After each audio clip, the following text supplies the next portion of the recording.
Sorry to interrupt this great video, but please remember to like and subscribe. Thank you. Now back to the video. I hope. Um, so the there's a lot of different topics. I think the Can I Caitlin can I Clark thing. can I do a topic, Colin? Let me do a topic. I want to do a All right, topic. go ahead. Go It's ahead. your podcast, but I'm doing a topic. Yeah. Congratulations on Oh making boy. it to the Radio Hall of Fame. Thank you. And you can put this at the end or you can scrub it out entirely. I don't know, but I hope you don't. But you have started and developed a very successful business. You are a legend in the industry. You have conquered multiple mediums. And I know that Hall of Fame talk on talk shows. Is Pete Rose a Hall of Famer? Is it a museum? Is he a first Right. ballot guy? Is he overrated? Is he snubbed? Will you admit that it meant something to you? Oh God, sure. Yes. Because like the radio purist in me, because I will always consider myself a radio guy, and I know you're the same. Yeah, I'm the same. It's so cool. It's Yeah, so it cool. is. But you know what? Congratulations. Oh, thank you very much. So it's weird because, as my staff knows, I take so much pride in topic selection, and I know the audience doesn't care. You do, Nick does. I got some of the nicest note, Joe Fortenbaugh, uh, old bosses, people that love radio, sent me the sweetest, kindest notes.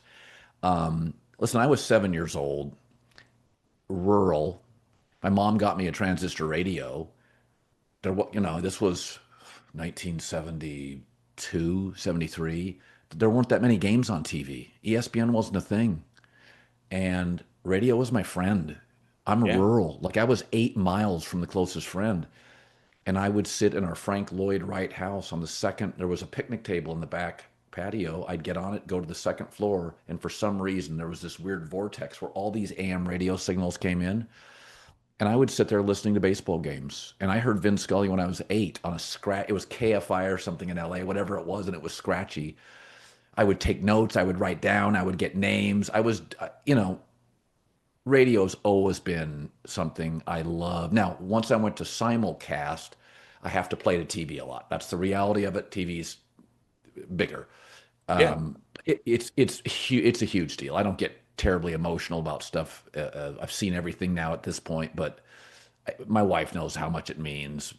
My friends know how much it means. It's a big deal for me, and I don't want to be self-congratulatory, but yeah, for in my life, it's been one of my goals, really. Really? Okay, see, I Yeah, wasn't sure. I wasn't sure. yeah, yeah, yeah, And the reason I didn't send you a text because I knew I was already booked for this when the news yeah, came out. So I wanted to do it yeah. face to face. But like you inspired so many people of like Nick and Mai's generation to do radio. And then Nick and I would always joke, and I think he said it to you, and I'm not sure if I had, but then like you also kind of like ruined the next generation of radio hosts because people would try to be you and like try to do, but your brain is so singular in terms of the analogies and the comparisons, and like it was an amazing thing. And then you would hear people try to be you, and it was like, no, man, this is like a one of one talent that you've crushed it in podcasting and TV and all that. But like it was made for radio because the beauty of radio is that you've got the long runway.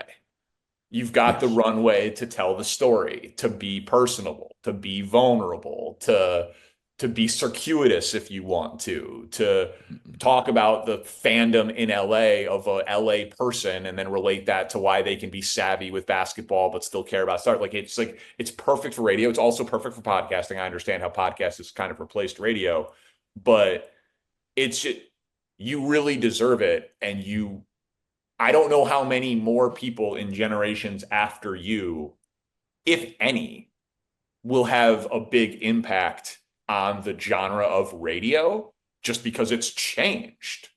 Like yeah, it's, yeah, you know what I mean? Like there was going to have to be like a podcasting hall of fame, like people younger than Colin Cowherd that made a real impact in radio. It's a short list, man. Like because it's not as influential anymore, sadly. And so like you are probably one of the last like truly radio titans. Other people will get in, like they'll keep inducting people.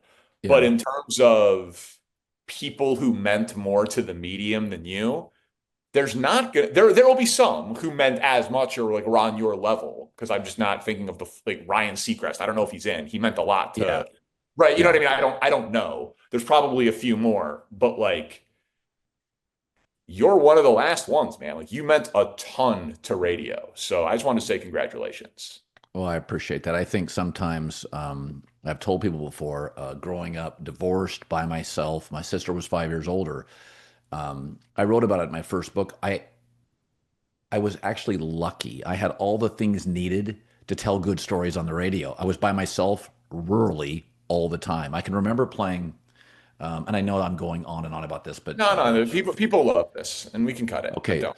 So when I was a little kid, like 8, 9, 10 years old, that kind of thing, in the mid '70s, the Cincinnati Reds were a great team, and I loved them. And Yeah. I can still give you the entire roster of the Reds and the Dodgers. And I mean, the infields were legendary. Garvey and Lopes and Russell and Ron Say against, it's like, Tony Perez and Joe Morgan and Dave Concepcion and Pete Rose at third.